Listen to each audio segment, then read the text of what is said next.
1990, long wheelbase, once was 7-seater, non-turboed 4.2 litre Nissan Safari. So I'm going to show you around like this today.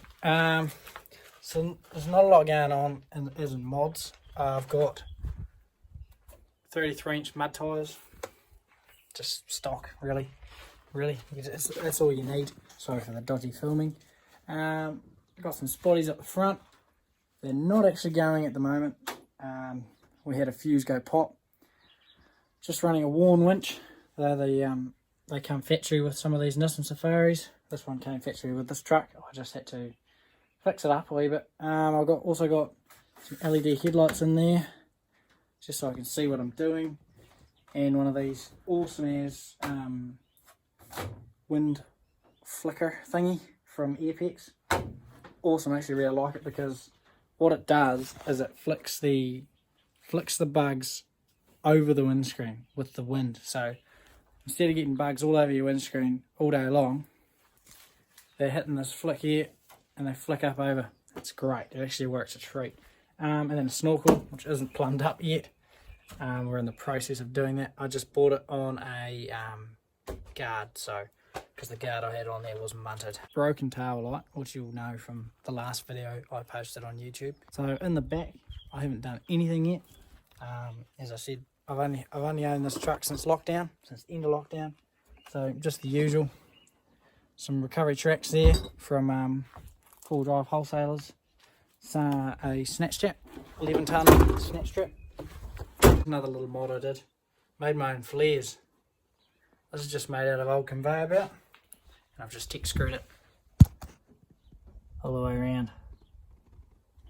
Works a treat for warrants. It's cheaper than garden edging because it's free. Yeah, got the big mirrors on this one. Piglet, as you know, has those shorter mirrors. These ones are actually really nice. You can see a lot. Hubs, in the way of hubs. Got those rubbish AVM hubs. They won't last very long till they go snap. Homemade bull bar by my mate. It was 7 seats, but I've got the rear ones out at the moment just because there's a bit of space there. I'm actually packing up to go for a bit of a night mish tonight, go for a bit of a quick hunt. So I've got some Stony Creek bags and gear in here, and it's pretty stock on the inside. I've got a couple of fancy switches for the spotlights and stuff that I haven't quite finished. I've got another couple of switches I'm going to use for roof light bars and maybe some camp lights and stuff. So the plan with this truck is, at the moment it's my daily, because I don't have my car anymore at the moment. So I'm using this as the daily. Pretty fancy looking steering wheel in it from a Nissan Pulsar, which is much better than their stock one. So I've got these main switches here, which I'll hopefully get some things to at some stage. But yeah, she's pretty basic at the moment. Yeah, big plans in the future. I was 4-inch lift 35s or 37s, high mount wall winch, and a ute chop because it had a few dents in the rear end. It's been smashed up like no tomorrow on both back corners. But don't know, many of you Nissan people will know this, but if you have a look at them cells, they look brand new, not a speck of rust, and this is the first thing to rust out on the Nissan Safaris and Patrols, and these ones are immaculate. So I'm going to hold off until I do some serious damage in the back end, like a rear sill or something, like smack it into a tree, before I do any ute chopping ideas. I'll probably run down here, square it up, and have a short flat deck on the back of that, maybe with a wee canopy. I don't know. It's probably not much point putting a canopy when you've really got a closed-in vehicle right now. So that was the goal. So now it's running no lift. It doesn't rub on 33s, just in case you're wondering.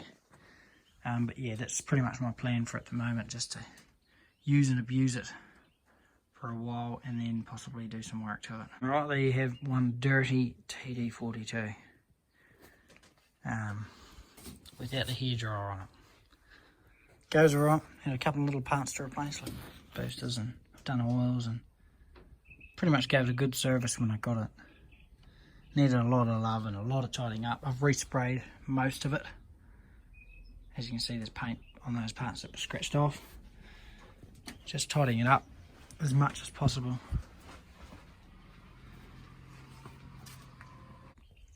Me and my mate did a bit of a rough job in the workshop one night.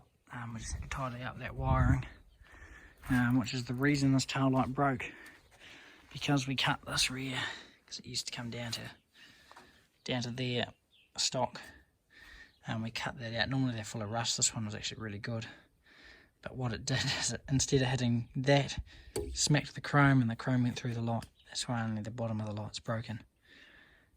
So yeah, I'll be doing a rear bar one day, possibly new exhaust system, maybe turbo, and yeah, I might end up going to the 4-inch lift 35s or 7s, but for now it's just going to be a daily runner on 33s, no lift, and a bit of a weekend warrior.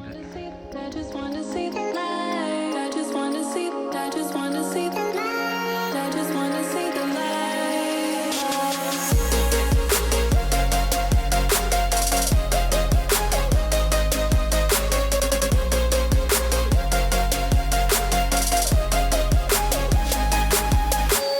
Even if it makes me blind, I just want to see the light.